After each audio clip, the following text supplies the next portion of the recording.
Ладно, там, не знаю, в бедности люди с ума сходят, и реально им нужны деньги, и они реально готовы там сыновей продать, можно сказать, в рабство за вот эти 200 тысяч в месяц.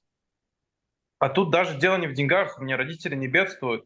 Она очень такой религиозный человек, почти фанатик. Ей в церкви об этом говорят, что вот священная война, вот наш лидер, великолепный человек, борьба с сатанизмом, вот это все. И по радио вот это вот разговор идет Соловьева. Помимо моего будущего в России и будущего моего сына, у меня еще отняли мать и пытались отнять жизнь.